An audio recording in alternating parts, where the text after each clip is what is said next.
everybody. I'd like to start our meeting. Feel free to keep eating, but if I can have everyone's attention.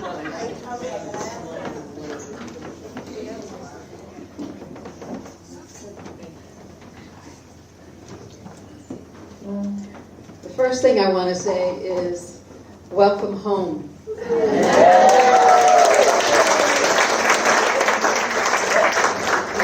I know we were here last fall, but it wasn't the same. But I'm glad so many people showed up today. It's really, really nice. I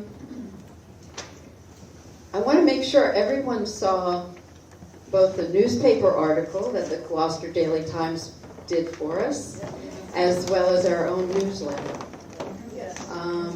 It's great to have the publicity. What we were aiming for is to let everyone in the town and around Cape Ann know about us. And hopefully the article did that. I have a copy of it here. I also have a copy of the newsletter if anyone didn't see it. But you should, hopefully you saw it. But I want to thank Carol Johnson for putting out that newsletter. It was a wonderful newsletter. Stand up for 1 second, so everyone knows your name. And she has taken over the whole newsletter from Lisa Sims and doing a great job. If anyone has anything that they think would be good for the newsletter, please contact her. She's always looking for articles, little blurbs, little helpful hints, whatever. And she's in the book, so you can always find her. And for the newspaper article, I'd like to thank Christine Southard. Where are you, Chris?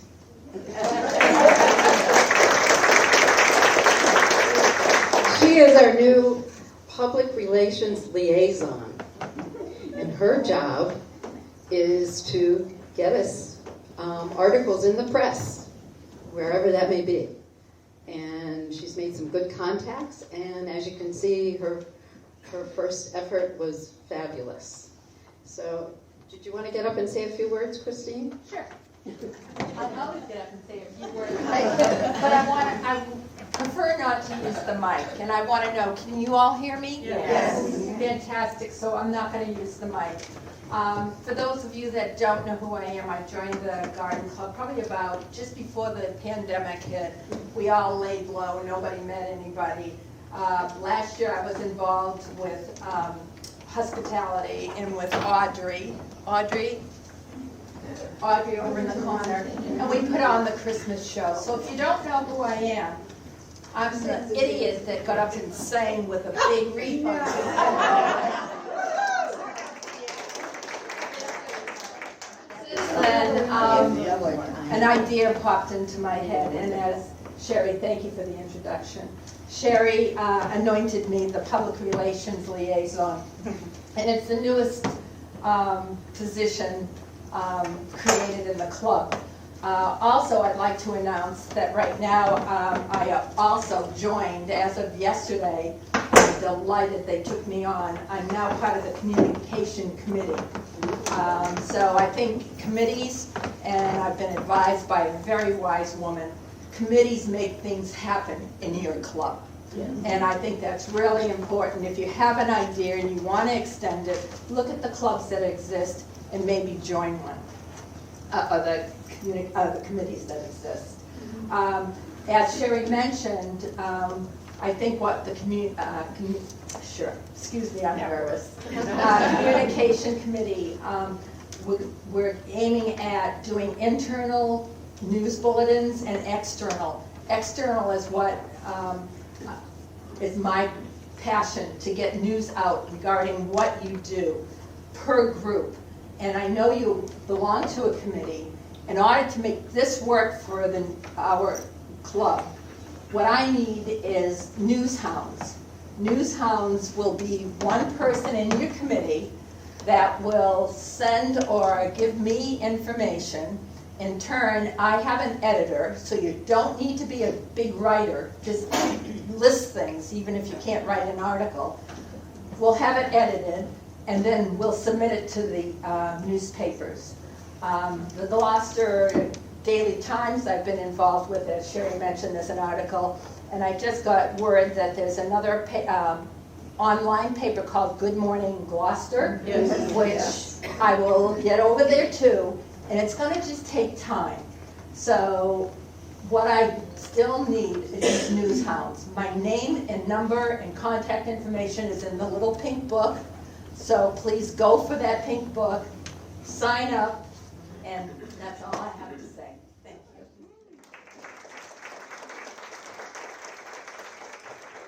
Thank you, Christine. Is Karen Wise here today? No. No, she's not here? Okay. All right. I was going to wish her happy birthday. Today's her birthday. And, Probably why she's not. That's probably and then I have been asked to read for Pam Lane, who is head of our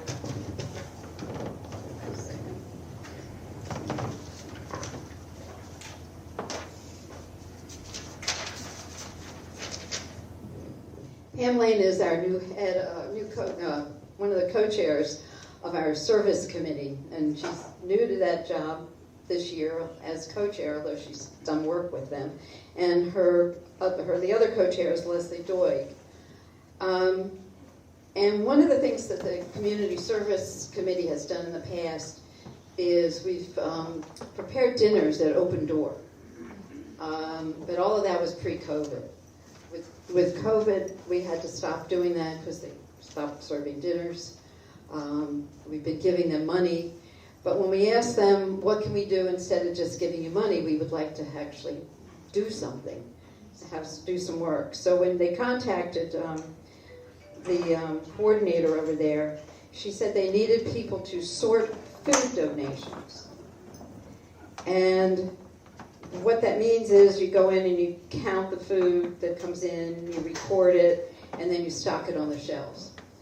And Pam and Leslie are looking for 4 volunteers to go with them, and it is on April 14th from 3 to 5. And Pam, wherever you are, has a clipboard she's going to pass around, and hopefully she can get her 4 volunteers today to help do that. It's a worthy cause, as you know. Thank you. You're welcome, Pam. And then we have a few other people here today to speak to us, to tell us about some things going on in the club. And the first one is from our garden tour. 2 of the co-chairs, Eleanor Juvier and Pat Alto, are here to tell us what's going on with the garden tour for this year. Woo!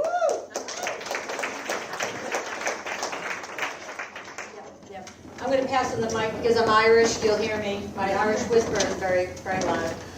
We're going to talk about Rockport in Bloom, which is the largest fundraiser that the Garden Club has, as most of you know. We have 3 co-chairs, Eleanor Jubileer, Laurie Rango, who's not here right now, and myself, I'm Pat Alto. So the Rockport in Bloom is June 24th. It's from 10 to 4. And this year we have 12 gardens, and they're on the south side of Rockport. For those of you who are not familiar with that, that's over near the high school, Eden Road, and also Marmion Way. And we're going to have artists in the garden this year as usual, and then at the end of the day at Whale's Jaw, there's going to be a reception where you can go and meet the artists and look at the artwork that's going to be available for sale. This year, 2 new things this year. One is that they're on Friday before the event, there's going to be a preview for volunteers to go through the gardens. So that's exclusively for the volunteers. And also this year, something a little different is we're not going to have the lunches. Instead, we're going to encourage people to go to the local businesses and purchase lunch, and then you can go to Old Garden or any of the beaches and have a picnic. On the map, we will identify where the businesses are so folks can go to the businesses, and so that's a little new this year.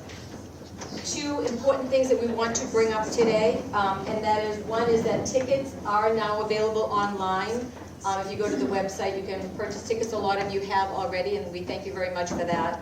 The tickets are $30 until June 1st. That's the early bird ticket price. And then after June 1st, they are $35. And these, as most of you know, this is the ticket. This is the book that describes the gardens, and it also serves as the ticket.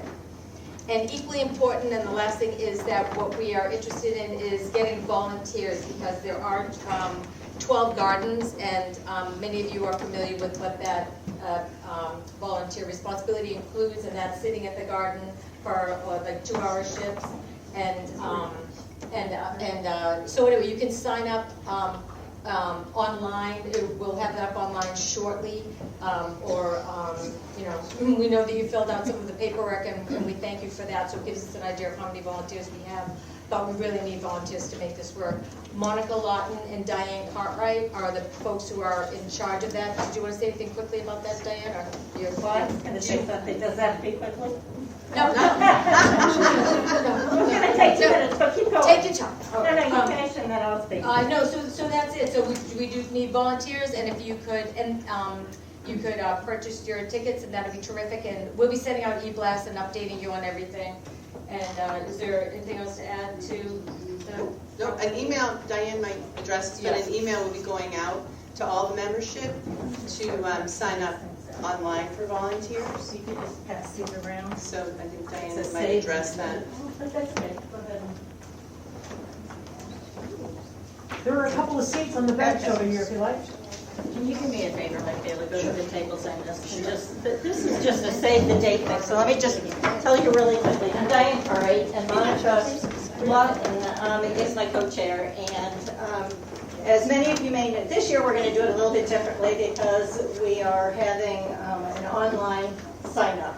And Monica is on the board of Rockport New Year's Eve, and they've been using this system the last couple of years, and it's worked out really well. So she has set it up, and we're going to roll it out around April 15th or so, and she will send you the link in an email blast, plus it'll be on the website, and you'll just go in and log in, and you'll see like the 12 gardens listed. It'll have their addresses, and there's the 10 to 1 o'clock time frame, and then there's a 1 to 4. Of course, you all have to show up 15 minutes early before your time, just so that everybody knows that you have shown up. And you just you'll see how many slots are available. There's like 2 per garden per hour, and you just click on it. And it's really straightforward. There will be an email, or you call me if you're having any trouble, but just as soon as you get that email, then you have the pick of what garden you want to be at, so just start signing up for it. Does anyone have any questions? Is there a way that dozens can get a copy of the schedule of gardens? I've been at a loss every time I've sat at gardens because I don't have a list of all the gardens if I don't have a booklet. No, We can print out a list. If you don't have the ticket booklet, all the volunteers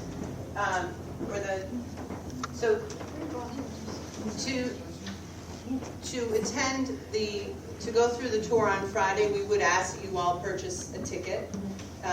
So all the volunteers will have a book. If you choose not to do that, then we can certainly have some lists printed out of all the gardens. That'd be helpful. Yes. Yep. And also, just one more thing. When you sign up, please write down which garden you have selected and your time slot, because Monica and I are not planning to email each individual one of you and say, okay, remember, go to this garden, and this, it's your responsibility to remember. If you really forget, we can look it up. But otherwise, just, plan on writing it down on your calendar. And an important note that if you're not computer savvy, don't worry about it. Give us a call, and Diane or somebody will help you out, because I know some people are a little hesitant because this is new, but it's pretty easy. You'll just have to put in your name and an email, but I can walk anybody through it or do it for them. So, thank you. Thank you. Thank you very much.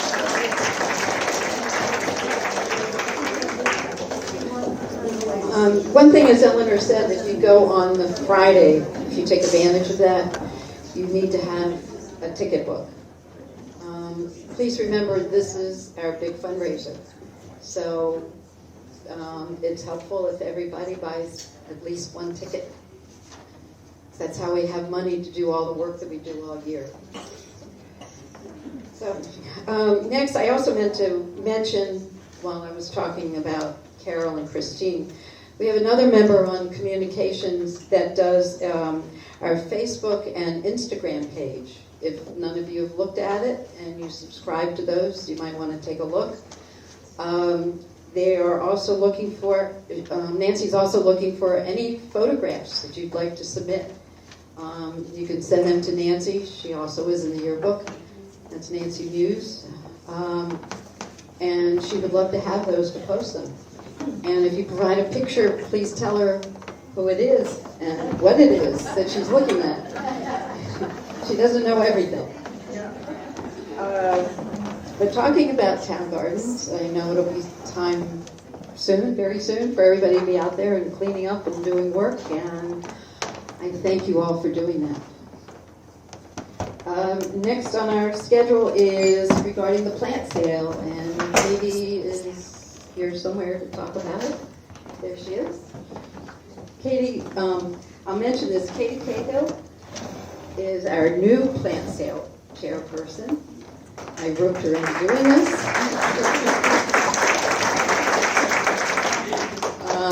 As many of you may know, Katie used to own Katie's Gift Shop, which is now the Wharf Rat. Wharf Rat Trading Company, I'm sorry. Anyway, so I figured she had time to do some things. So, you want this? Yeah, I still live above the store, so I'm still in the same location. I only have one phone number now. It's in the book. It's my cell phone number, so there's no more landline anymore. So happy to take on this chore. Kim Mitchell is my co-chair, and it's actually a real big team effort. There's Eileen Saunders is on it, Holly there it is, and I'm sure I'm missing some people. Ian Hyde, and Sonia. Who else? Diane. Anyway, I'm sure I've missed a few people. So the big news for the plant sale this year is we have a new location. It was not our first choice. It was not our second choice. However, we have a location. It is going to be this year on Saturday, May 20th, 9 to 11 a.m. at Rockport High School at the parking lot closest to the auditorium. So if you're heading up Jordan's Lane, it's the first parking lot on the left that you will come to. So it's there. The biggest thing about that is that we can't set up until the night before. So we've got a very short window for setting up. So we're going to need everybody's help in that regard. We need everybody to label their plants as best you can. And we have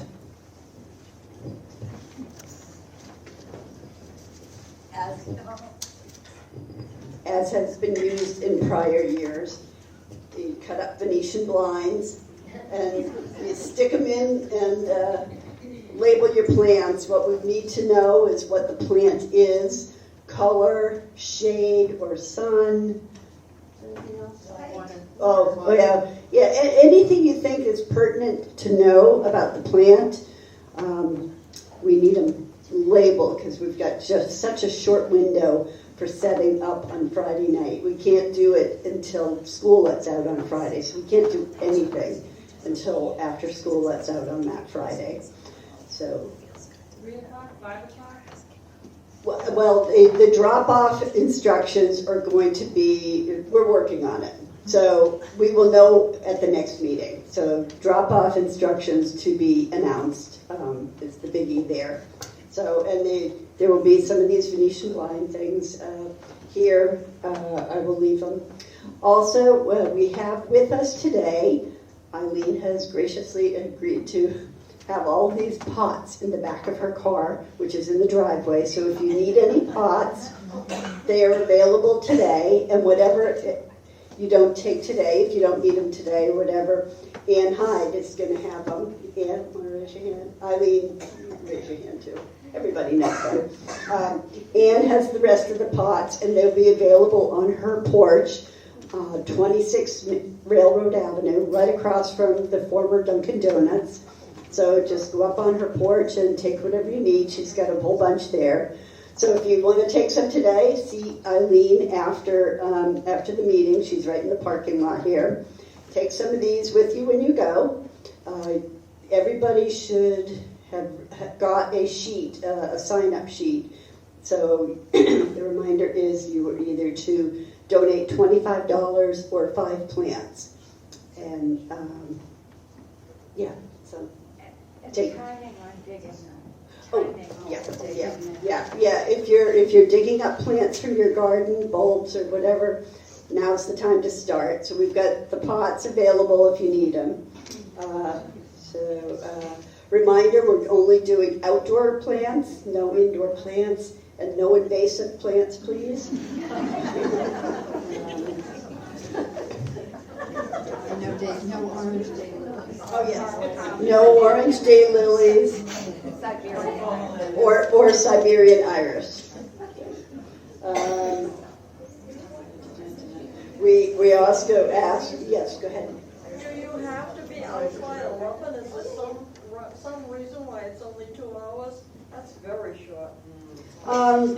That's what we've traditionally done is 2-hour sale. Yeah, it goes very quickly. It takes longer to set up than it does to sell.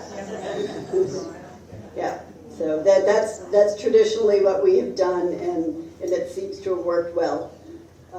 Which is part of the reason why we did the high school, because we get such a flux of people coming in. It gets crowded at the beginning, and then after the first hour, it slows down. Yes? Yes, I'm a new member. Yay! And speaking of invasive plants that we don't have to sale, I wonder if there's any sightings of the invasive jumping worms here. How is that a concern for a plant sale? I don't know. Jumping worm? I don't know anything about it. I think you're going to have to talk to some of the other people about it. I don't know about them. So far, the word I'm getting is that we haven't seen any here. Okay, so also please make sure your plants are in good condition, watered and labeled. And we're still going through the donation sheets that most people have already handed in, and we'll be in touch as to who's volunteers. A lot of people have volunteered. We haven't divvied out the days yet. So thank you very much.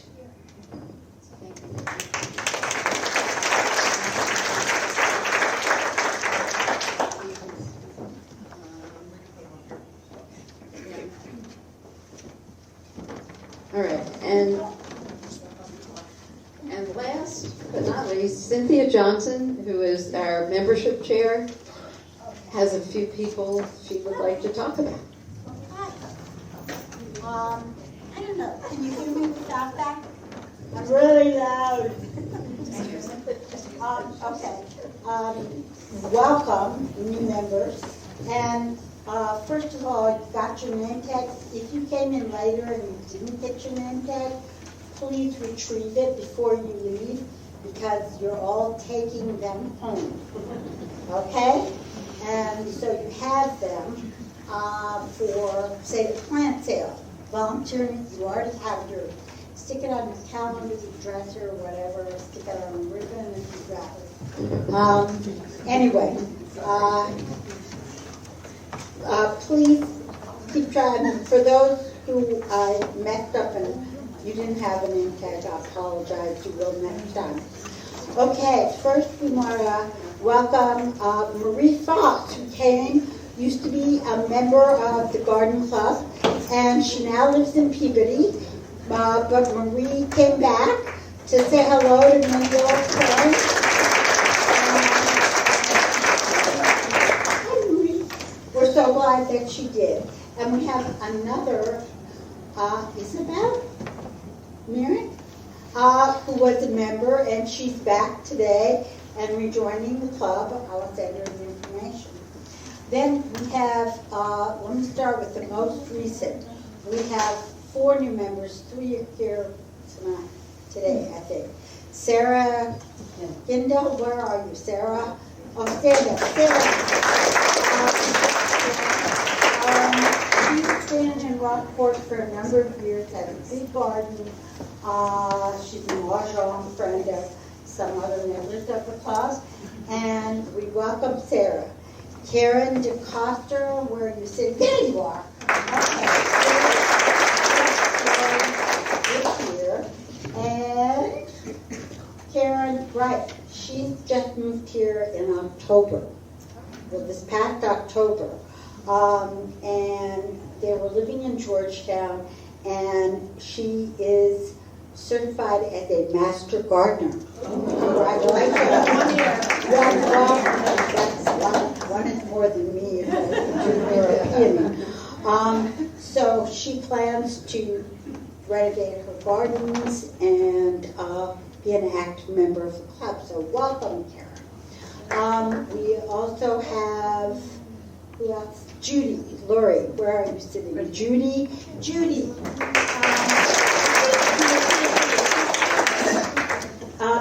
Judy lives in the Marvin neighborhood on Dean or Smith? Smith, right. Judy just moved recently from the San Francisco Bay Area, except that she's been coming to Rockport in the summer since she was 5 years old. So she already knows a lot of people and places, but gardening in the Northeast she wants to learn more about. Marcy Carr is here. Marcy, hi. Marcy's been here for a year, a little over a year now. And she moved here from Beverly. She was a member of the Beverly Garden Club, right? And worked at Bloomfield for a little bit. So yeah, so welcome, Marcy.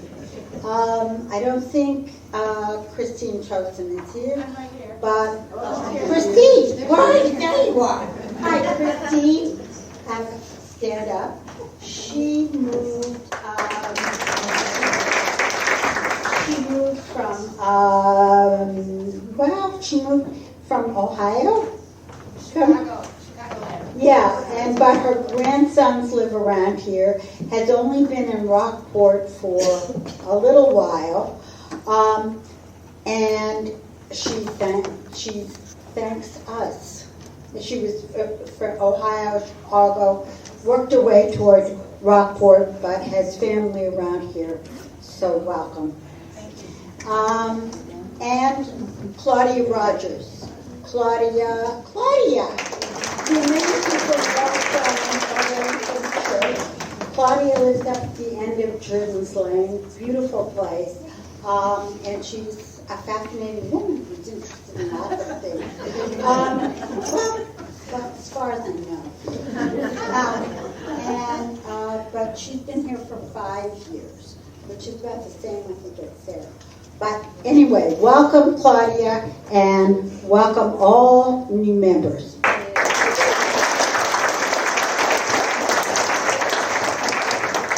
Thank you, Cynthia. And now we're ready.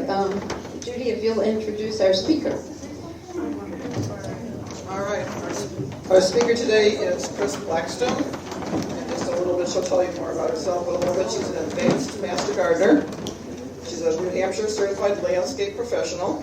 She's a photographer, a freelance writer, and a lazy gardener.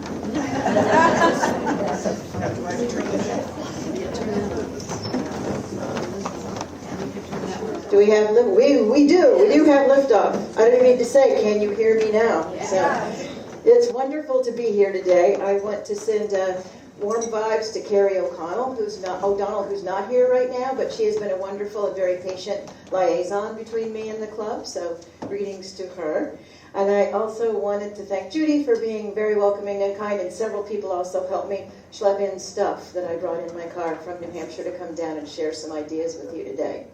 It was also just so wonderful to pull into town, and I don't know the names of the streets that I came in on, but there's a house at the very edge of town with a honking huge boulder in the front. And I don't know geology words at all, but I thought that's the antithesis of a garden, but it'd be so spectacular to have that big dramatic thing in the front lawn. And that led me to think a little bit about, it looks like a big boulder from here, but up close we know there's lots of little biomes living in there. There's lots of little things and lichens and mosses, and probably at some times of the year there's probably little puddles of dew where damselflies might be sitting and taking in, or maybe some butterflies up there puddling and whatnot. So I just thought that was gorgeous. And were that not enough, I was very impressed and thought it was really, I'm going to say heartwarming, but that might be the wrong word to use, but seeing the sign on the side of the road, a very formal DPW sign, vernal pools, entering vernal pool area. But how cool is that, to live somewhere where the town and where the people are really respecting the importance of that part of nature, to see that. I did not pull over and listen for peepers. I felt like I might be a little bit jealous because it's a little bit early still in New Hampshire, so I thought if I heard him here, I'd have to go home, tell my husband, we'd get back in the car, we'd drive back down and hear the peepers. So just treasure the peepers when it comes time and you start to hear those, because that's something very special to New England. And whoever was here from San Francisco, where are you? Have you heard them yet? Oh, yeah, well, we heard them back there. You did? Oh, okay, good. Good. I heard them. Oh, it's a treasure this time of year to hear. Yeah. I heard them for the first time last night, but where I come from, Martha's Vineyard, they're called Pinkeltinks. Oh, that's even better. Let's all say Pinkeltink, because it just feels good to say. The Pinkeltinks. The Pinkeltinks. Oh, I got to share that story, too, some other time. I'll practice the Pinkeltinks. Sounds like an old grunge band, the Pinkeltinks. I like this. I like the Pinkeltink word. Great.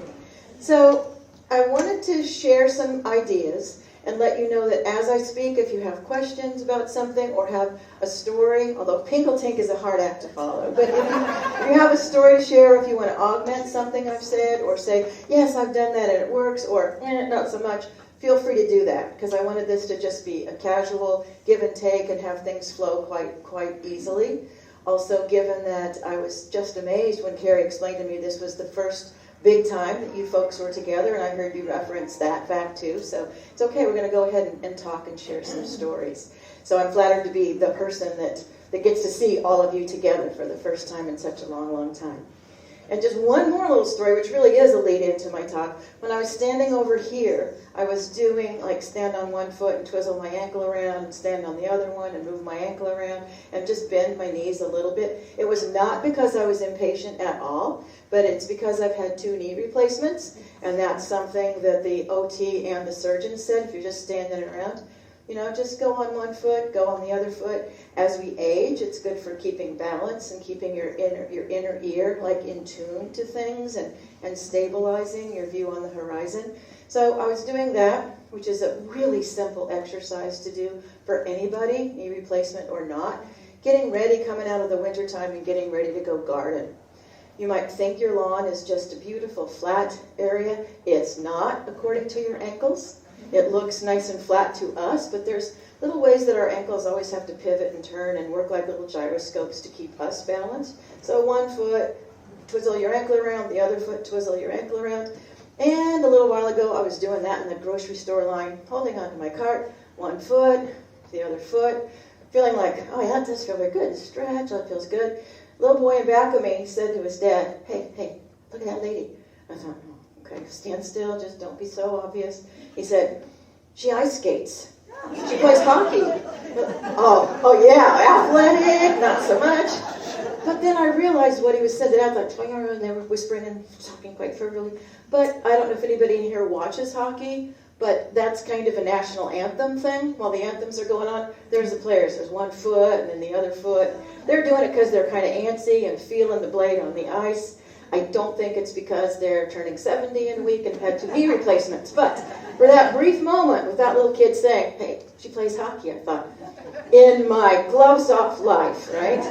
Doesn't happen that way. But think about your warm-up exercises. They're very simple. I've seen a couple of people in here just doing their shoulders a couple of times. It's not calisthenics. It's not Jack LaLanne. It's not jumping jacks. It just kind of awakens some muscles that have been maybe remote controlling or reading books or cleaning out your pellet stove. But let's think about some motions we can make that are going to help range of motion and kind of waken up some muscles. So some of the things I'm going to talk about today are kind of designed to trigger your mind to think about it's okay to be a lazy gardener, okay? And lazy gardeners have a big job in the gardening world. It's about what can you do for the habitat, how can you not over-manicure things, and how can you create a space that's going to attract butterflies, damselflies, hummingbirds, whatever you want to attract. You can do that by thinking about how you're planting things and what kind of plants or what kind of maybe even lawn that you might be replacing with some plants, okay? And this is not to be a judgmental or any way political, but you might rethink some of the things that you're planting, and I'm thrilled to hear what your garden club is already doing about being aware of invasives, beautiful burning bush, what can you plant instead? So we're thinking go viburnum, get some color that way instead of some of the colors we might be used to. What else will that do for our bodies as we age? Things that were meant to be here, things that are native, are going to be hardier, probably acclimated to drought and changing conditions, and also in the diets that birds and beneficial insects want to have and want to eat. So if you have a bunch of things that are quite gorgeous and thriving and beautiful, not invasive, just they've been here for a long time, think maybe over time about replacing some of them with something that's native. The native things are going to morph and change and have a stronger root system as our weather does change. Climate change or not, whatever it is, something is going on differently. Let's think about how we can be lazy, meaning don't get out there and fight the plant. Don't get out there and fight nature. The right plant in the right place gives you time to do the right thing, prune it, take care of it, and then go sit back down and enjoy it. Right? That's what we're trying to do. Enjoy the garden. So I've just said 3 or 4 things that I want to capitalize on here. The idea of out in our garden, the plants take water. Out in the garden, we need to stay hydrated. Right? Very important, and I don't need to give the hydration story to people in this room. We all know stay hydrated. That's why I brought this to remind us, stay hydrated. And what we really need to do is, it's another story, but don't take a big water bottle, fill it up with ice, fill it up with iced tea or water, fill it all up, it's nice and cold. It has that really satisfying ding-a-ding-a-ding-a-ding noise with all that ice in there, and you're out working hard. Oh, take a big swig of that nice, freezing cold water. What does that do to your body? It's actually really hard, especially the older we get. The water goes in, it tastes so good, it feels so good. Our brain says, oh, very tasty, so refreshing. But the moment it hits your intestines and your bladder, your body has to spend a lot of energy warming that up to body temperature, which sounds maybe, well, what's the big deal about that? The idea is save all your energy that you can for working in the garden. And I can tell you another sidebar story to that. Our daughter actually was involved in a group from 3 years ago that climbed Mount Kilimanjaro. Wonderful. Part of that trip included learning some things from local people about what the trip would be like and how the local people were going to help them.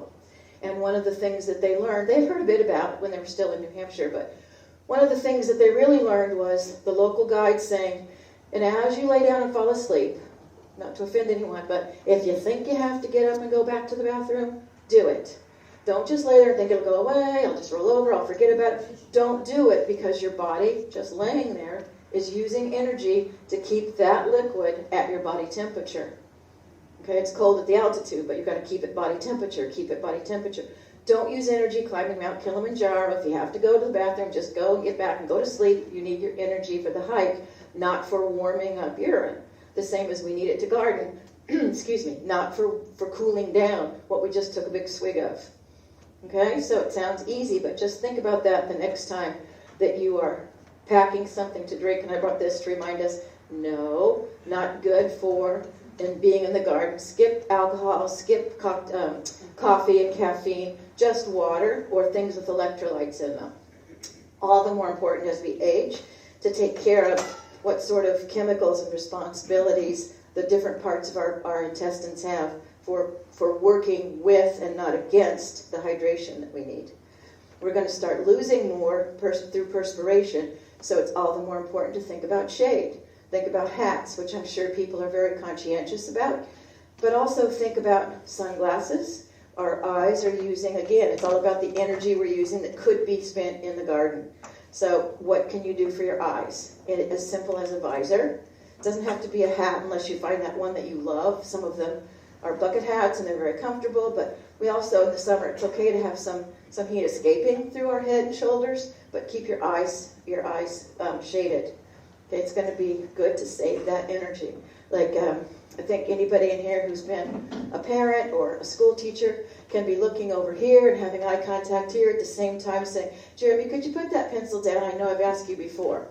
Jeremy's over there thinking, wow, how does she do that? Well, our eyes are taking in that much information from the whole room and from the whole sphere, right? So just do what you can to protect your eyes. How do I go about going out in the garden? Well, I pack up a little bag just as I would if I were going to the beach, which might sound a little silly, but and maybe you all are better at going to the beach than I am, but beach bag for me is, I might need this, I might need that, what if I want this? Oh, I might want to read a book, I might want to read a magazine, this, that, what all is going in that beach bag to make my trip from my home to the beach successful? I do that with a garden bag, okay?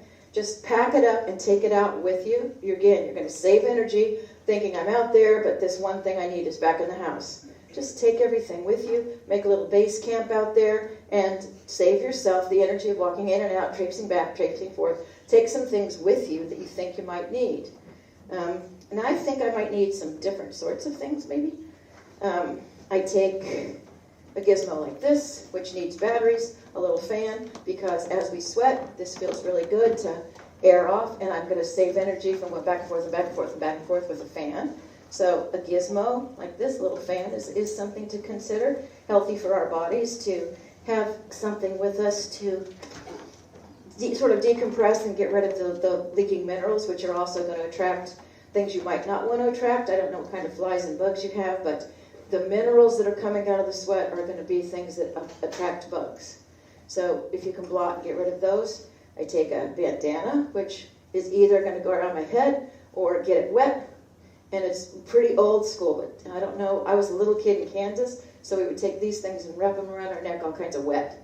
And it just felt great. So that helps calm your body down. And it's there if you need it to kind of block things off a little bit. The things we should also think about when we're thinking about if it's good for the earth, it's good for our bodies, is good tools, right? And it's really easy to get hung up in the latest, greatest thing you read about in a garden magazine, or the greatest ad you saw on a wonderful Garden Gate TV show or a BBC garden show. But think about what's good, or what does your hand need? What does your shoulder, what does your body mechanism need?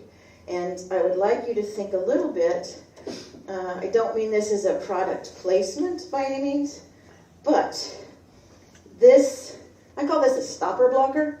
I don't know what it's really called, but this design is really nice for your hand to block, so I don't have to grab onto this and really hold it tight as I'm sticking it into the ground and pulling, right? And normally if you don't have this little hook shape, your hand has to hold way too tight to keep your hand from continually sliding down the edge of the handle.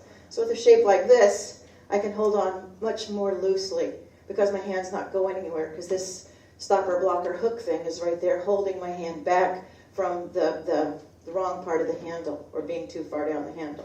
So try tools before you buy them.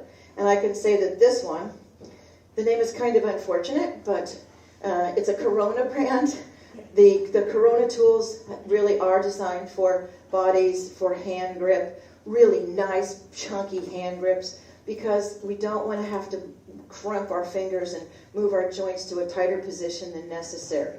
So the looser you can have your hand be with the more power in your hand, the better it's going to be for any sort of pre-arthritis condition or just plain old getting your hand and your joints tired. We want to have as loose of a grip as possible so the tool is doing the work. So always hear the phrase, let the tool do the work, but it really is a matter of if there's something in a hand design like this, there you go. It's really easy to hold on to, and I don't have to like bear down on it. Yeah. Could you pass it on? I most certainly can, and it was almost like ESP that you ask about that. So, yeah, give it a try. And it's truly just think about when you're using tools, how hard do you have to grip it? And the bigger and chunkier the handle, probably the better, the easier it is for you to hold it.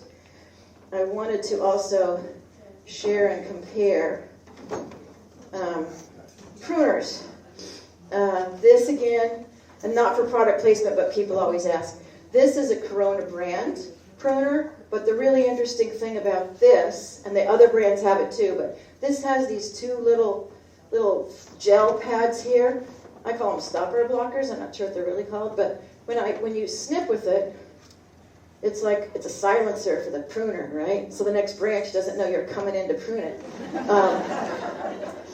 It's a shock absorber essentially, right?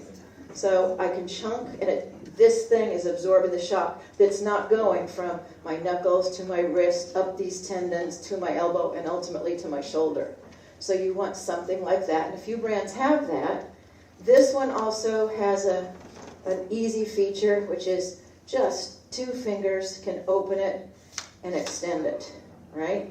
And I wish these people made a snow shovel that did it. I've never seen a good snow shovel. They say, oh, twist here and turn this and there. You get it over your head, and then what does it do? It collapses. So this, give it a try. I'll pass this around too. Feel how easy that is to do. Yeah?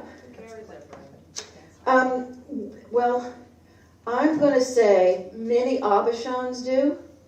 I don't know about big box stores. Many Aubuchons, and probably a place like a Lowe's or a big box, but I don't really know because they're national, but each one kind of has its own market. I do know that on 128, but closer like Wellesley and Needham, they're in a big box store there, the Corona brand. So if you'd like, I can pass this around, but what I really want to do is have us compare. You have to kind of heft it and see if it's comfortable for you. But this guy is just fine and dandy. This is a different brand. It's nice. It's lighter weight. This is Fiskars, but just that's going like shock in my knuckles, shock in my wrist, shock up my tendons in my forearm.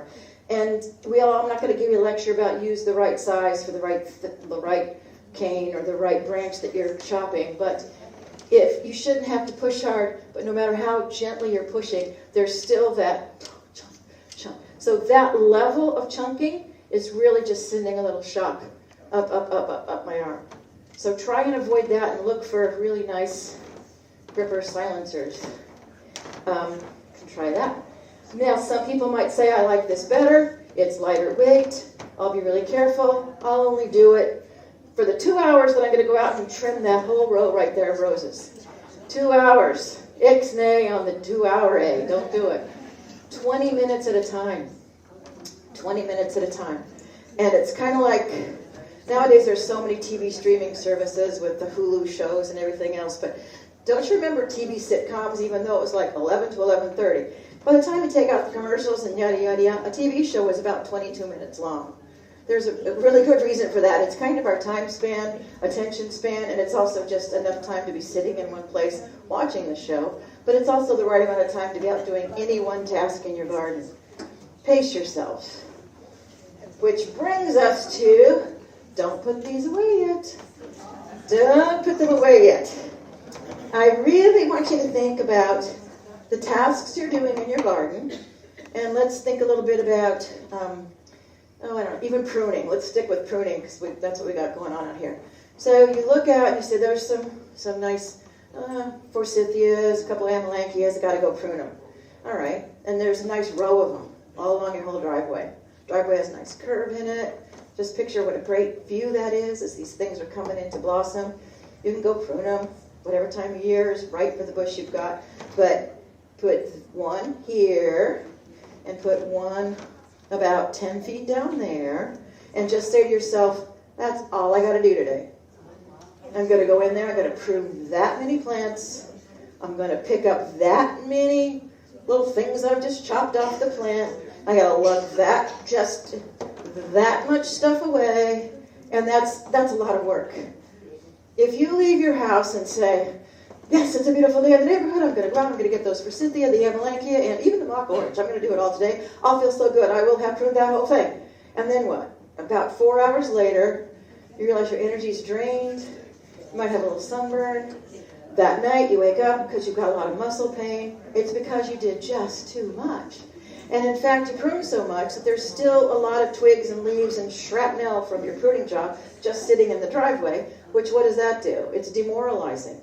You feel like tomorrow, instead of going out there and doing something very creative and design-oriented, you still got that whole driveway with the curb, with some of those twigs and sticks and branches laying in it that you didn't even have energy yesterday to clean up. So by saying lazy, it's really not lazy at all. It's just saying pace yourself, map out an area that you're going to go work in. And I would go so far as to say, when you're buying those seed packets, little teeny tiny seed packets, and it says covers, I don't know, 9 rows, 8 feet long. Go ahead and say, where's 8 feet? Mark out the visual of 8 feet. There's a reason why developers making a neighborhood, a subdivision, put up those trial balloons to show the Conservation Commission and the neighbors and other people involved. That's how high the condominium building is going to be. It's going to be 3 stories, 32 feet high. There goes a trial balloon that shows that's how high it is. It's like if you go to the hairdresser, your inch and his inch are not the same inch. Not at all. So go ahead and say, here's my seed packet. This is how many feet long, this far apart those seeds are meant to be. Stake it out and really show yourself. Because those seeds look so teeny, weeny, itty bitty at the time that you look in that packet, but every one of them is actually waiting there to grow, to blossom, to flourish, and cause you probably 4 times as much work to take care of it as it was to drive or look through the catalog and buy the seeds and plant them in the first place. They're not innocent. They're like little babies that turn into teenagers getting driver's licenses, right? So you want to just, again, pace yourself, measure out the distances. And in my gardening bag, I take, for instance, again, but my husband has a nice big Stanley 50-foot whatevers.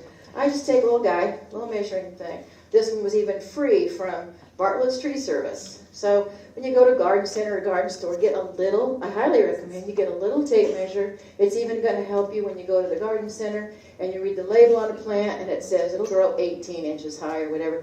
You can say, oh, I know, this is the royal inch, I know, 8. But there again, you're bending over, measuring, counting, thinking, measuring, counting, thinking. And along comes the Home Depot guy saying, how can I help you? And it's like, wait a minute, was I at 16 or was that the 18? Don't worry about it. Just be lazy and say, sure, you can help me. I'm looking to make sure this thing really doesn't grow higher than 18 inches. Okay, so I put one of these in my little gardening, AKA beach bag. Really pack and think, what are you doing when you go out into your garden? For people of this vintage, and I think we're all in it together here, your cell phone is a tool that I want you to think about for health and safety. I'm not going to talk about apps I recommend or plant ID or bug ID, things that I recommend that I found that I really like, but your voicemail is a really valuable tool for you to think about. I highly recommend, and usually many people don't change their voicemail except for the day at the phone store when the sales clerk helps you set it up for the first time, but learn how to use it and change it. I make my cell phone voicemail say, hey, hi, it's me, great day outside, I'm going to go in the way backyard, I'll be back in around 3. Boom, done. That way along comes 4:30, and people that have left me a message haven't heard back from me. Somebody will say like, that's kind of odd, I wonder if she's okay. Now 9 out of 10, you will be just indoors taking a nap, or looking at the caller ID and saying, I don't feel like answering it. But that one time that you fell down, that one time that your leg cramped up, that one time that although you were never allergic to bees, this time you are, somebody will know how to go check up on you. So I highly recommend. It's not just for people hiking the Appalachian Trail to say, hey, hi, I've left Springer Mountain, I'm going to be at Harper's Ferry on Memorial Day. That's a good use of it too, but really think of it in short terms. How is it a safety thing for you? You know your own situation. If you have somebody you expect frequent phone calls from, just let them know where you are and how long you think you might be going to be gone. Easy safety thing as we get older and want to be safe out in the gardens. So let's go back to, gloves, taking care of our hands. Our skin thins, gets thinner as we age, gets less elasticity wanes as we age. And side note, your fingerprints also dissipate as you age. And I can tell you, 2 years ago, I went to the state of Maine to get fingerprinted. I was doing a teaching job up there. You have to get fingerprinted at a trooper's office in Maine. So there I went. I had my appointment to get my fingerprints done. And it was a real slick one. It was, you roll your finger on that little machine. That's great. Well, the woman there was, her grandmother might be younger than me. So she's doing her job, and she rolls my fingers, rolled my finger, tried again, roll my finger, and she said, and I was thinking she was because she wasn't holding my finger right. Oh no, she continued with looking at my paperwork and then saying, oh yeah, I get it. Oh, what do you get? I say cheerfully. Yeah, the older you get, the more your fingerprints are kind of worn off. This is like really hard to get your print. So how do I feel at that moment? Thinking, how can I help her recreate my fingerprint? But she ended up getting it okay, but that was very graphic to me. That, yeah, the older we get.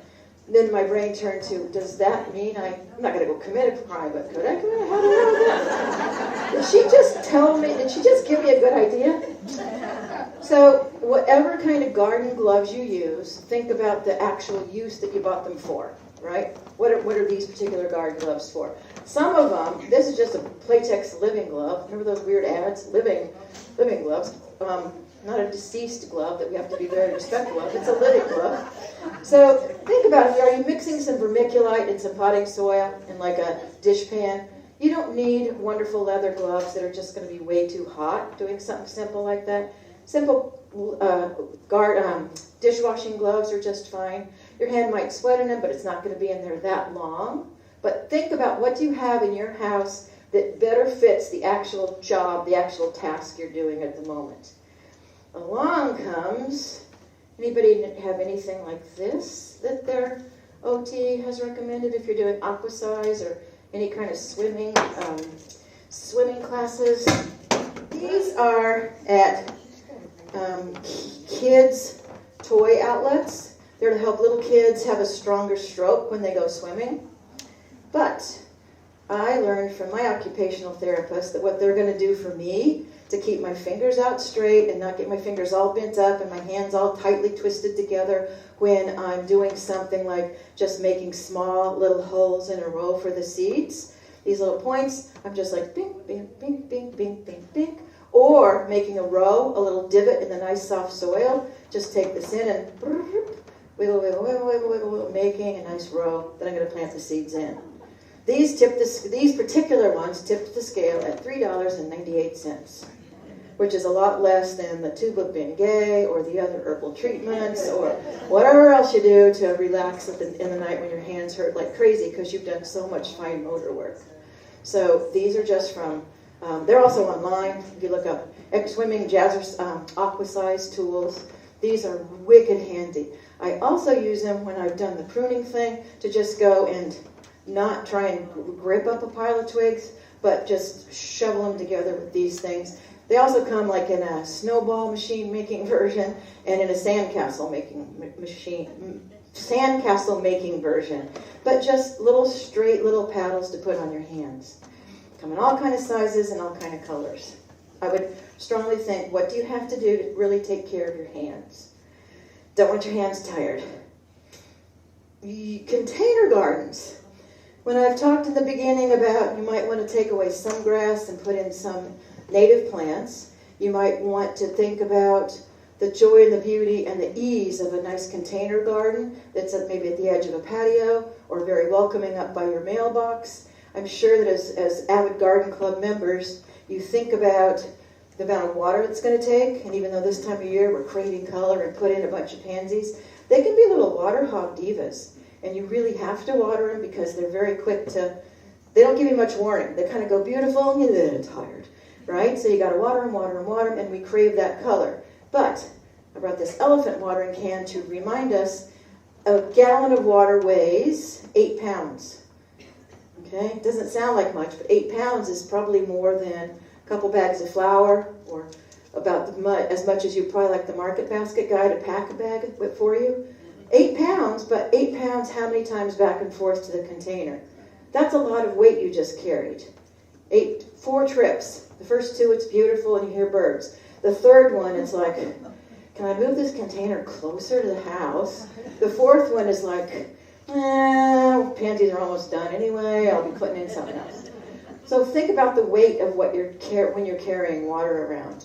So it's okay to be lazy and say the containers are beautiful, but how can I get them closer to where I can really appreciate them? And I was impressed by the containers. These are little smart pots. I'm not sure the brand these are where you had the name tags were in, but I would love to have you think about plant roots need air. All right, do you know about that? Plant roots, plants are breathing through their roots, which is what goes wrong when we say the soil is compacted. It's just pressing down too hard. It's all between snow load and just over the years and over time, the soil is compacted. It doesn't drain the way it should, the way it used to. So if you took an oxygen meter and stuck it in, probed it in, you would find that probably there's only oxygen in the top inch or so. There should be air circulating 6 inches deep in your garden around your plant roots. Even with house plants, if you took a chopstick or a pencil and stuck little holes around the roots of your plants, it's so helpful. So think about getting air into the roots of your plants, especially the containers. And a way you can do that is with these soft-sided cloth pots, which come in all kinds of sizes. I have here a big one. And I brought the big one just to really show a way that handles are sewn on them. So it makes it really easy to have this soft pot, this soft container somewhere at the edge of the patio, but as the summer rolls on, the sunlight's in a different place. I might want to move it to another part of the patio. I might want to move it farther away. And as we get into the season of there's going to be frost, I can sacrifice the whole thing and stick it farther out so birds and other little creatures can nibble on the seed heads and things that are left over in this pot. This one's big enough that I actually put it on a little wheelie disc kind of a thing. These come in all sizes though, but looking for ones that have handles is a really good feature for you to think about soft-sided pots for containers. It's going to be so helpful for the roots of your plants. But with that said, gardening with what you have shouldn't be expensive. The older we get, the more we have other things we want to spend money or spend no money on. And I'm wondering if anybody has been to Philadelphia Flower Show or the Old Boston Flower Show. They do, there's a person there, you might want to follow on Instagram. His first name is T-U, and his real first name is T-U, and his last name is Bloom, of all wonderful things. So look up To Bloom. He's sponsored by Subaru, and he does what he calls potting parties. So he teaches you about soil and container gardening, and it's a wonderful experience, and we all got to plant something with To Bloom, and he gave us all, because he's sponsored by Subaru, these little Tyvek-y sort of bags. This one's all stained because I've used it a couple of years. We put the soil in it, and we planted lettuce. And it was so darn fun. It had a pansy in it too, from To Bloom, but planted lettuce in it, and there it was, so easy to put here on my windowsill until I took it outdoors, and then I moved it around the patio, and I felt so darn sassy taking it to a friend's house when a bunch of us were going to get together. It was actually a Master Gardener reconvergence of Master Gardeners from a couple years' time. We had finished working on one project together, and we're all going to bring something for lunch, and I have my little bag, and it's got lettuce, and it just looks so wonderful. I said, here you go. And the hostess went to pull out the lettuce, and it didn't pull out because it was planted in this thing. And the people were, that's so cool, that's amazing, can I see that, can I touch that? So try planting in a container. Use what you have. And everybody probably has one of these Tyvek-y bags from a hardware store, from a grocery store, but it just looks marvelous. And if this was a PowerPoint kind of a presentation instead of me just talking, I could show you. I have about, last springtime, I started maybe a dozen of them, and they just look so fun. So I did them like from the palest green to really nice red radicchio, just right here in these things. So it was like a nice purpley greenish rainbow of lettuces in these little bags. So darn easy, and you can move them around, water them as you need to, and they do not take 8 pounds per gallon of water. And the roots are breathing quite nicely, and when they're done, they're done. Easy peasy. So think about that. Think about our hands. I've talked a little bit about you want nice, big, chunky tool handles if you have any sort of pre-arthritis or you want to save energy in your hands. Chunky handles are good. And imagine you're going out into your yard, so you have your little cobra head. You might have a little, I take out a couple tablespoons actually, because sometimes that's what I dig with. A couple trowels of this or that or this or that. You put one under your arm, you put one in your elbow hook, you hold on to two, you put one over here, and you walk out, because you're saving energy, not walking back and forth and back and forth. But if you start pressing too hard, something flies out, like holding the fish too tight, or flies out of your hand. Think about either lacing it up on string with string, or using these funny little things you can get truly at Ocean State Job Lot or any of the big box stores. They come in big jugs of them, a couple bucks each. It's a modern pipe cleaner sort of a thing. So all of our tools have these little holes in them. Lace them up and stick them on a big carabiner. So your hand is not gripping, your arms aren't in goofy positions, holding this, holding that, saving yourself energy from going back and forth. You can be quite cavalier and just hold one thing with a few things draped on it. These are end caps even in grocery stores. Grocery store people think it's to hold a bunch of grocery bags at one time, but nice, big, fat, chunky handle to hold on to. Saving your hands, saving motion, saving different parts of the fine motor things that we want to protect as we get older. Speaking of protecting the fine motor, people here have probably talked about garden journals.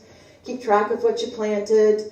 Take pictures periodically. Here's what it looks like. Here's how it's matured. And how to keep a garden journal is maybe a little controversial. Some people say, I don't really care that much. Other people realize, if I'd only done it 3 years ago, it'd really be a tool if I would have started when I first planted it. I recommend these wonderful little 3x5 booklets with tabs. So I have one that was a different year. Then I have one for where I didn't have haiku poems. Then I have one for things that I need to do. So just a little thing. It's so refreshing to have, this is all the space I have. This is today. I'm just going to make 4 bullet points because I had otherwise really nice watercolor sketchbooks. But that felt like a responsibility, because what if it was a page and I messed it all up? Then I'd have to tear it out, and then the book is all messed up. It was getting too stressful. So I had this little thing, $1.98, little spiral bound thing, and a couple of tabs on it that keep it organized. Waterproof cover, easy peasy, in my gardening beach bag. Taking care of our hands again. These were from an occupational therapist that I work with. Not to ask anybody any personal questions, but I'll just send these 3 floating around. And if you have any kind of hand problems, go ahead and keep it. But it's the neatest darn kind of a pen. These are nice because even though the thing is plastic with glitter, they're pencil lead goes in it over and over again. I was going to say rechargeable, refillable, right? And the way they work is just too slick. So I'm left-handed. This finger goes here, and these 2 go here. It's just so easy on your hand. So I'll pass them around, no questions asked. If it appeals to you, keep it. If it doesn't, just 3 people in here must have something to do with hand problems. There you go. But it really is good to remind yourself not to be doing a funky kind of a grip. You're just taking notes. This is not a time for glorious calligraphy in your garden notebook that's just notes for you to remember from year to year. But that's a really nice shape to use. Pruning. Okay, let's go back to the driveway with all the bushes to prune. I highly recommend this guy. So this is from the part of a store, or the part of the web, or the part of some certain businesses. This thinks it's for you as a grabber, reacher, if you're incapacitated, all right? So meaning in a wheelchair or in a cast or with knee surgery. But I use it in the garden especially for pruning because I'm down here, I'm reaching, and that's fine, I'm getting the shape all kind of nice. And then there's the ones up there that I really have to take care of. I just grab it and pull it toward me, and there I am, right? So this is doing all that other work for me.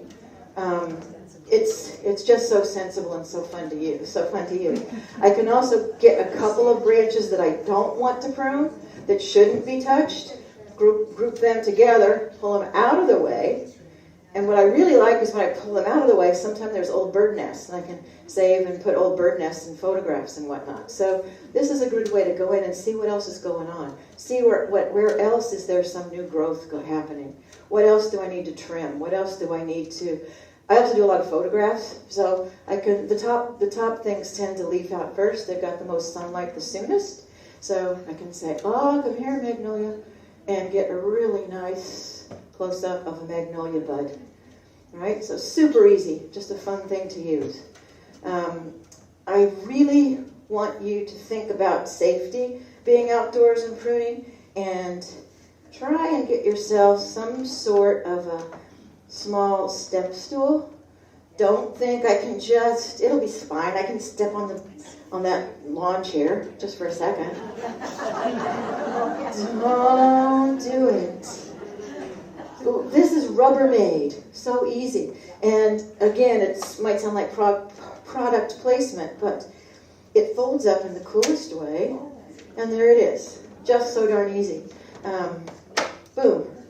So it's just the right height, just to give you that little bit more. So after you've pruned, and there's those 3 up there. This is on the ground, you're super safe. You're going to be able to reach more with your ordinary hand, let alone once you've got the grabber puller tool, right? So this is Rubbermaid, and I wanted to compare it with, for instance, again, so I'm not showing favoritism to brands, I asked my husband to go buy me another one because I can also use them to stage houseplants or stuff like this for workshops. So I said, please go get me another one. They're Rubbermaid, they're right there at Home Depot, da-da-da-da-da. He came back with this one, which is not Rubbermaid, it's Gorilla, it's fine, it works. But he was so proud of himself when he brought it in the house. He said, oh, it folds the same way, it's fine. And look at this, it holds 300 pounds. Yeah. I'm keeping this label on it. But again, it's 300 pounds notwithstanding. Maybe I would be holding a whole bunch of gallons of water with me or something. So think about getting yourself a step stool. And I've tried a few different brands. I've written to a few different companies and say, hey, I do some garden writing and I write for a landscape association. Do you have samples of these? And the only 2 that I can really say really work the way they say they're going to and really fold easily for your hands and shoulders, not to be taking a hammer to a plastic thing, would be Rubbermaid or this 300-pound bad boy right here. So, and don't do that, but I'll stack them up there just to talk right now. Difficult terrain. Lots of questions about difficult terrain, and I wanted you to think about the lazy gardener approach to difficult terrain. What would want to live there? Where's some dirt in between the rocks? Or where's some dirt on a steeper incline? There are some cool gizmos out there, and not to encourage necessarily use of plastic, but these hillside planters are wicked slick, right?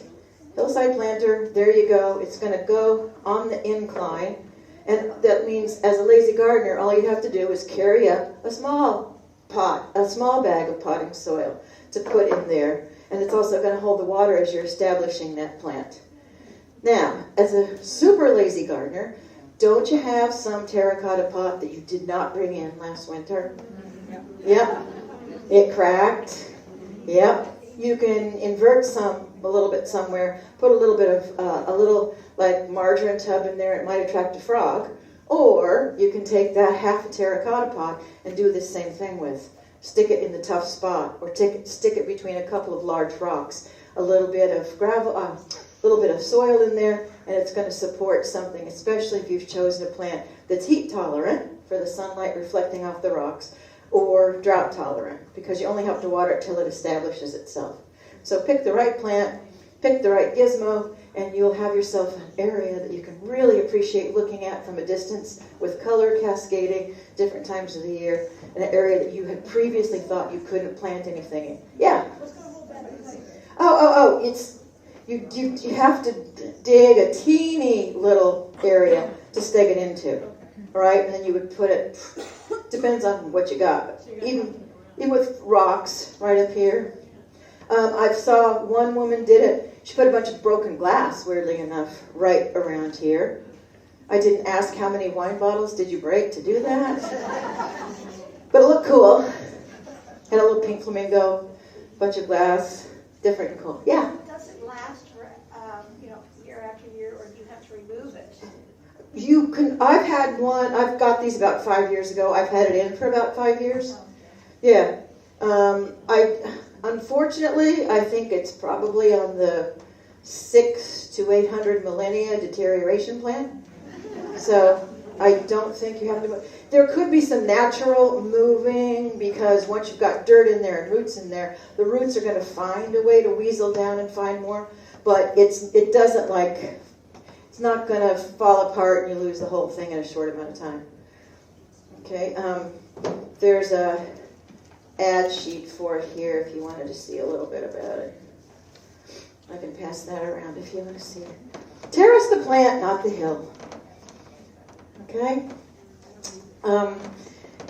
This we don't need to talk about a whole long time, but this, I left the label on purpose. It's a small rake, reminding yourself you don't need a big heavy thing each time you do something, because you've staked out a small area that you're just going to go get the leaves out from under those 6 shrubs right there, so you don't need the rake that you would use for a different kind of project. So find some rakes that are out there that are very narrow. They have some that have a little gizmo here that holds these things, the tines tighter, slide it up and they spread out farther. But this one's really interesting because it opens and extends and closes.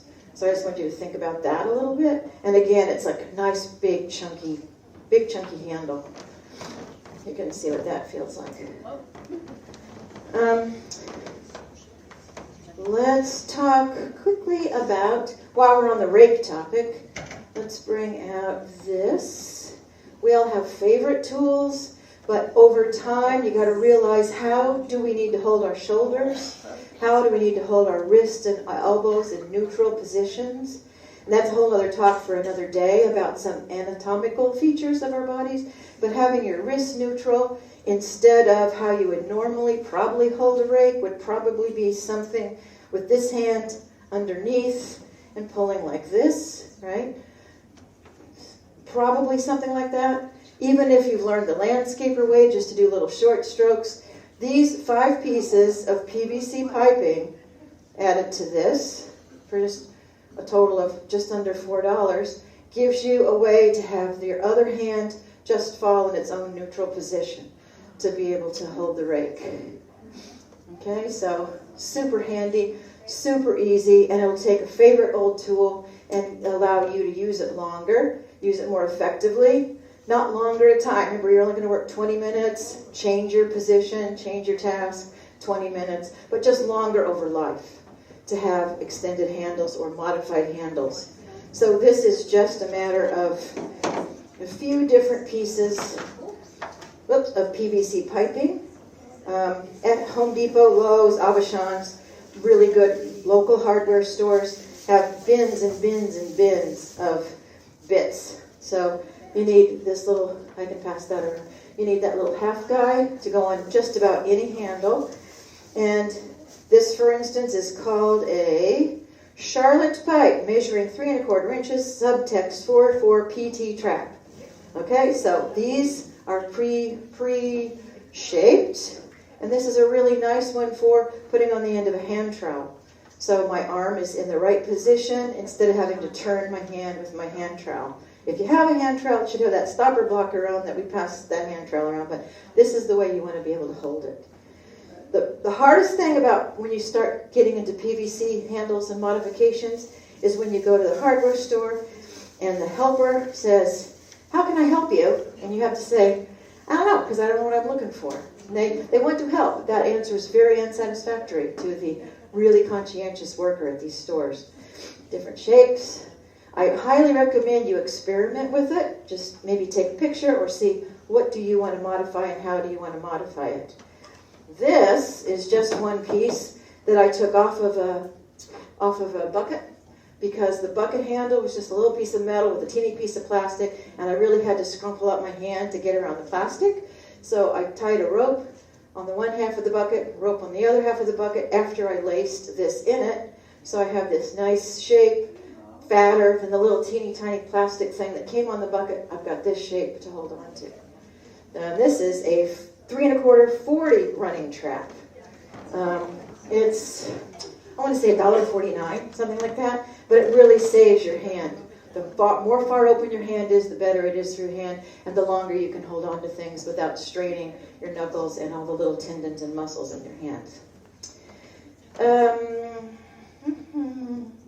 Let's talk a little bit about this. Wait, let's do this guy first. These things, I really recommend. I really recommend them if my hand can undo this jar. There we go. All right. I'm going to pass this around. If you would like one, you're welcome to take one. These are going to be what you use to hold all your kinds of gizmos together when you go, or you're going to put these on around canes, around rosebush canes, or whatever. You're going to hold them out of the way, or you're going to use them to lace up a plant when you've got them on trellises. Why this? Because it's a one-hit wonder. I'm going to put it on, I wrap it around, and I lock it up. It's less motion, less on my hand to take any kind of other tying thing or twisty thing or something that I'm using fine motor for. This is just big, chunky, and it's just around, and lock it up. Okay? All kind of sizes in here. Take one if you want one. Pass them on. A few different sizes in there. Nice souvenir for having been here today. Yep.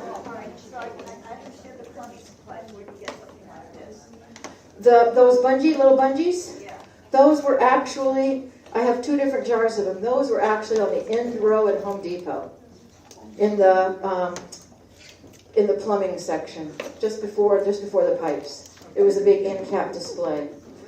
Do you have Ocean State job lots here? I think so. Yeah, Ocean State job lots are great places to go find these kind of gizmos. Yeah. Yeah. There's no abrasion because it's a cloth cover. Oh, yeah. Well, no, because I prune it. So I would have pruned it away, probably. But when do you finally take it off? Oh, when I'm reshaping the plant. So I've left them there over winter and just had new growth come up.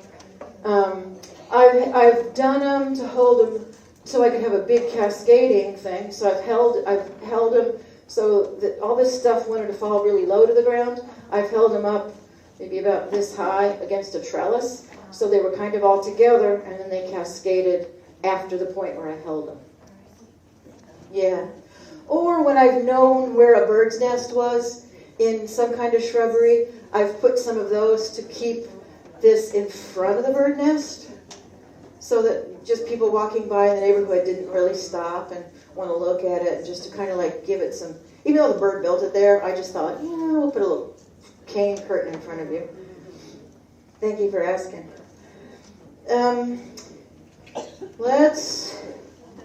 Anybody ever have to get to or have to deal with one of these? Okay. For people that don't know, it's if you've had some kind of surgery or before some kind of surgery with anesthesia, the doctors often want you to do some kind of breath work to increase your lung capacity and make sure that you're exhaling all the air you can and taking in all the air you can. After anesthesiology, we still have residual gases from the anesthesia in our lungs, so we want to make sure you can exhale all of it. This one is a certain brand, but it's kind of fun because I am not athletic at all, but I'm a little bit competitive. And this one has this little device that goes up and down like they all do, but on the side it says, good, better, best. So it's like, all right, I'm going for best. So breathe, and then this little thing is going to float up and show you how much more work you could do to be that much more powerful or effective in your breathing. So weirdly enough, I take it out and when I'm gardening and stop periodically because I get kind of like, and we all do, you hunch over and you start breathing more shallow. It's not dangerous, you're just breathing more shallow. And then you got to stop a second, wiggle your shoulders and enjoy what you're doing. Breath, I am okay, better, Beth, I'm okay, this is okay. So if you have something like this, that's great. Repurpose it and take it out with you when you're gardening and practicing relaxing. Just practicing relaxing. But the other thing you can do is, anybody would know what these are? Same thing. I used that for a long time, and then it was kind of like, it kind of evoked that old knee surgery day, and then, the other knee surgery day, and I said, but wait, it's all about the breath and relaxing. So I actually put, right? This one's a little bit shallow, but, it's shallow. Come on, Cris. There we go. It's just a way to really relax and get your breath back in order. And think about, I'm sitting here just enjoying the garden, right? Same thing, $1.98, not any kind of medical bills and the pain and duress of the surgery. Surgery or not, think about what you can do to relax after you've employed some techniques to take care of your skin, take care of your eyes, stay hydrated, replace some lawn with some perennials, replace some perennials at some point with a tree, water effectively, choose the right plant, don't waste energy lugging 8 pounds a gallon. Don't even waste energy if you have a beautiful hose reeler upper, because what am I doing? Repetitive motion. It ends up being like you're a baseball player with a repetitive motion in one arm. So anytime you can save energy, walk less, take beach bag, garden bag with you out into the garden, just try and do it. Okay? We're coming into that time of year where we can really enjoy being outside. And June 24th, I think you're really going to enjoy being outside touring your gardens here. So those are the main things I wanted to share. 2 books I might suggest in closing. This one is from a man named Dwayne Pancoast. The title of the book, with apologies to Dwayne, I know him very well, I talked to him a lot about this. The title of this is The Geriatric Gardener. But let me tell you what, Dwayne was 82 when he wrote this. He's like 85 now. He had a very successful career with a marketing company, and then he realized what he really wanted to do was garden. So he put this book together. It is written in a way that is so lighthearted and so easy to read with short little vignettes with other ideas for adaptive gardening advice for seniors. So he's probably lazier than I am when it comes to getting out and gardening. So I highly recommend him. He also has an Instagram site that's quick and easy, lots of little tips, great pictures, and great little reminders for people of any age how to be out and be healthy and safe. And discover, grow, and care for world's most popular plants. But this book, of all the books about pruning and the right plant in the right place and planting for pollinators, every possible category you can think of is all in this one little book. It's got the best darn illustrations and the best explanations I've ever found in a book on how to garden effectively, and I take the phrase lazily, and with the benefit of wildlife in mind with just about everything you do in your garden. Okay, so this book I think is a nice compendium with lots of suggestions about right plant, right place, but moreover, if you read it with the mindset of how easy that would be, it's a wonderful thing to do. And she's a great lady. She's a certified arborist, and she also teaches at 2 community colleges in Pennsylvania. And I don't know if you've ever been on any kind of the Brandywine tours, but she's an advisor at Longwood Gardens. Just a great person. So there you have what I wanted to share. So be lazy, be fit, and just be happy outside. Thank you. Oh, yeah. Wait a second. There's more. Good question. I'm sorry I didn't bring it up sooner. This is a foot rocker. Right? So I got this from OT's when I was got a knee replacement and then the other knee replaced. So you just put your foot on it and simply rock back and forth. It's really nice to use after you've been gardening or exercising, just to keep that lactic acid from seizing up in your muscles. So easy. Like I told you, I am not athletic, not about calisthenics, and this is so easy. You simply sit, no batteries required, and you just rock your foot back and forth. It's so comfortable. Actually, give it a try, because it's going to pivot your ankle and help circulate blood through the back of your calf, all up into into your hamstrings. So, yeah, give it a try. And the further back you put it under you, the bigger the angle is on the back of your knee. So if you've ever had knee surgery, you know they measure you with the goniometer and tell you what the angle is of your knee measurements and whatnot. This is a way to do it without caring about the number, but with knowing the further back I scooch it, the more angle, the more range of motion I have in my knee. So now I do take it. I take it on an airplane with me. I'm going to Cincinnati in June to give a talk there, so I have it on the airplane. Just rock the foot and rock my other foot. As if I were a hockey player, remember? Yeah. This white thing, this was to remind me about, to talk about the water and make lemonade out of the nasty situation you might find yourself in, which was supposed to lead to the foot thing, and it's a fruit squeezer, fruit juicer. If you have to add something to your water, a little bit of fruit juice, like you've done here, a little bit of fruit juice is a good thing to add, fresh citrus especially. And this is also, people have asked, what's the best kneeler that you use? What do you recommend for a kneeler? I can tell you that pre-knee surgery, it never would have occurred to me to be kneeling anything. That's not my thing. Never. I've had beautiful hardwood floors, and I just never took adequate care of them, being down on my hands and knees, I guess. I just don't bend that way. It just doesn't occur to me. I've tried different kneelers or different ones that have the nice little handles when you can sit on them or kneel on them. It just doesn't work for me. But this, I actually, this is an occupational therapy one that you're supposed to stand on or balance on. It's super thick foam. I keep it in this case, and I use it to kneel on actually, or to stand on. Has anybody ever had to use these? They tell you to stand on it and try and do this, or like step up, step down. Because this is supposed to support your weight, as my husband suggested, up to 300 pounds, this is going to help. This is a great surface to have as a kneeler. And it's not advertised as a kneeler. It's advertised in the occupational therapy part of websites or home health care or whatnot. But it's super thick foam, like you might have cut apart a purple mattress or something. All right, so that's me. Yeah? Well, and I know there are other people in this. It's great that you feel, but there are lots of us who have knee replacements who can't kneel. Oh, yeah. It's excruciating what you suggest to put in the seeds. To put in seeds, I start them in seed cells, actually, and then I have a PVC handle on a trowel that I actually dig and put them into the trowel and then pat carefully around them. I think it's just creepy to kneel on little patellas that have been torn apart. If you said I had to, that's what I've had to do it on, just to try it out. After the occupational therapist said, train yourself. I thought, I'll train myself to do other things.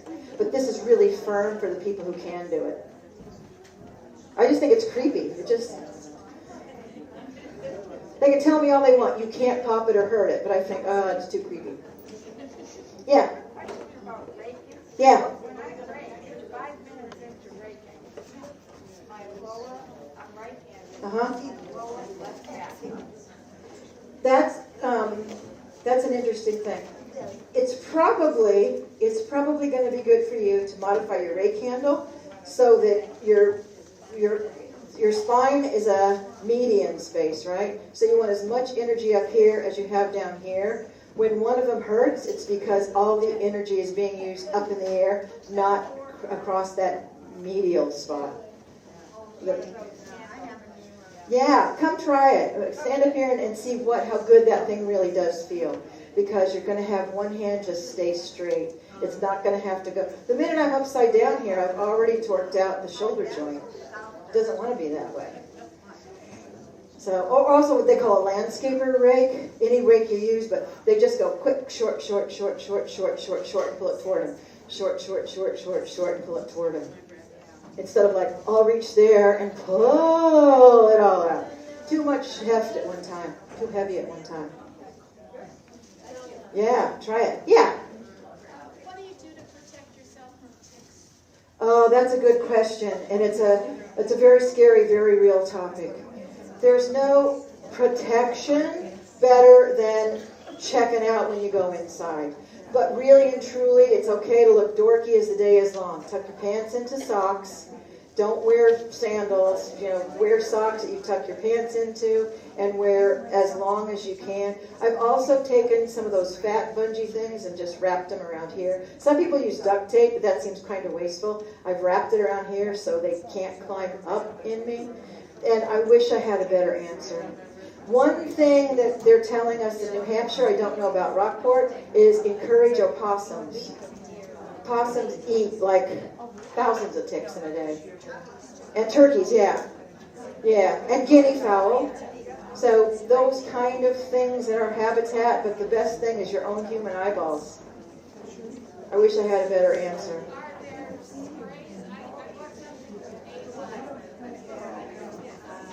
I haven't found it helpful, and I had a tick on my rib cage. It must have been, it was creepy because it had swollen up, but I never got a bullseye from it. I did go to the doctor, and he said, no, if you don't have a bullseye, we're not going to give you antibiotics. And I had used it was an Avon product. Mary Kay has some products like that too, but they do what they do. If you can mow an area, they're flat and wide, and so they can kind of parasail. You want to cut the distance they're parasailing from a plant to you. But that's really more prophylactic than really getting rid of them. Yeah. That's true too. And that's been effective for you? The one time you did, I would call it effective. I would call it very effective. Yeah, so impregnate a pair of some clothing with bug sprays. Keeps them from places where you can't see them so well. And hope for the best. At least there's more physicians out there now willing to admit Lyme's is real, rather than saying, yeah, of course you're tired. Everybody's tired your age, right? It's at least something that's being more researched and more believed in. All right, that looks like it. It's been a joy to meet you folks and be part of your group today. I was thrilled to drive down. Thank you. Thank you.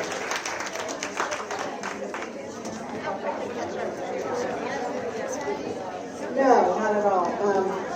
It clicks on. Yeah, another little trick is you can use a hairdryer for a couple of seconds, get it kind of limbered up and soften it, and then it'll pop right up.